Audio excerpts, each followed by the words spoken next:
Wisst ihr, in der Cannabis-Welt gibt's immer mal wieder diesen einen Namen, der plötzlich alles auf den Kopf stellt. Und in letzter Zeit war das ganz klar dieser hier.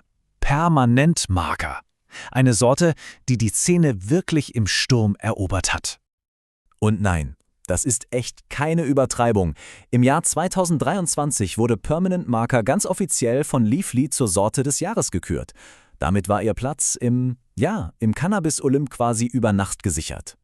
Aber hey, so eine Auszeichnung allein macht ja noch keine Legende aus. Also, was macht diese Sorte so verdammt besonders? Genau das schauen wir uns jetzt mal ganz genau an. Okay, tauchen wir mal direkt ein in die Genetik. Denn genau hier im genetischen Code, da liegt das Geheimnis ihrer Power und ihrer Einzigartigkeit. Also fangen wir mal bei den Basics an. Permanent Marker ist ein Indica-dominanter Hybrid. Dieses Verhältnis von 70:30 sorgt für eine, wirklich perfekte Balance.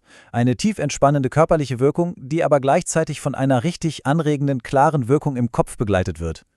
Das Erbe ist, man kann schon sagen, genetischer Adel.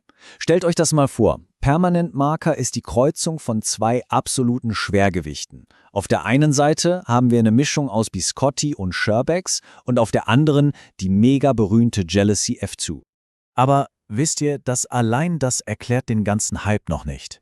Die wahre Magie, diese explosive Kraft von dieser Sorte, die versteckt sich in einem ganz bestimmten Wert.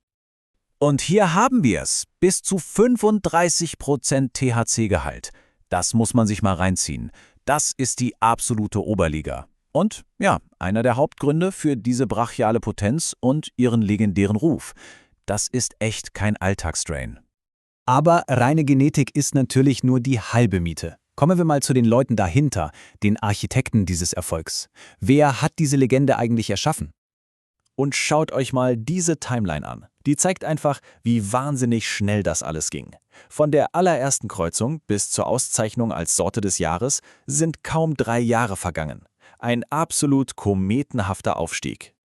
Der Kopf hinter der ursprünglichen Züchtung, der Architekt, ist kein geringerer als Jay Beasy von Seed Junkie Genetics.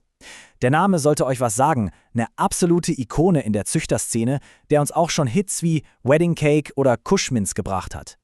Aber die Genetik allein reicht eben nicht. Dann kam Doja Punk ins Spiel. Er war sozusagen der Kurator, der aus unzähligen Varianten genau den perfekten Phänotyp rausgepickt und ihn dann unter dem Namen Permanent Marker auf den Markt gebracht hat. Eine absolut entscheidende Rolle.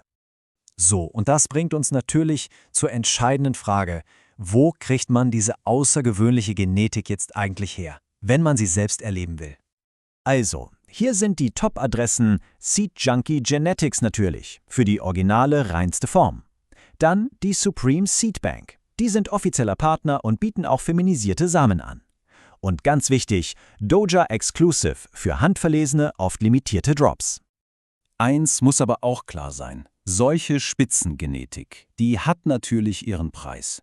Man investiert hier ja nicht einfach nur in Samen, sondern in das Ergebnis von jahrelanger meisterhafter Zuchtarbeit.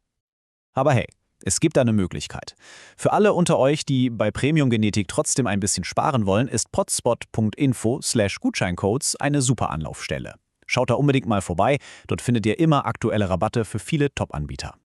Kommen wir zum Vermächtnis. Denn, Leute, Permanent Marker ist so viel mehr als nur ein hoher THC-Wert. Es geht um das ganze Paket, um das Gesamterlebnis. Und das fängt schon beim Aroma an. Es ist wirklich genau das, was der Name verspricht. Dieser scharfe, chemische Geruch, wie bei einem Edding, unterlegt mit so einer bonbonartigen Süße und diesem Hauch von Benzin. Absolut unverkennbar. Und das ist der springende Punkt. Permanent Marker hat einfach einen neuen Standard gesetzt. Die Sorte gilt heute als der Maßstab, als die Benchmark, an der sich zukünftige Premium-Sorten einfach messen lassen müssen. Tja, und das wirft eine letzte, richtig spannende Frage auf. Haben wir mit Sorten wie Permanent Marker jetzt den Gipfel der Cannabiszüchtung erreicht oder stehen wir vielleicht gerade erst am Anfang einer komplett neuen Ära? Was meint ihr dazu?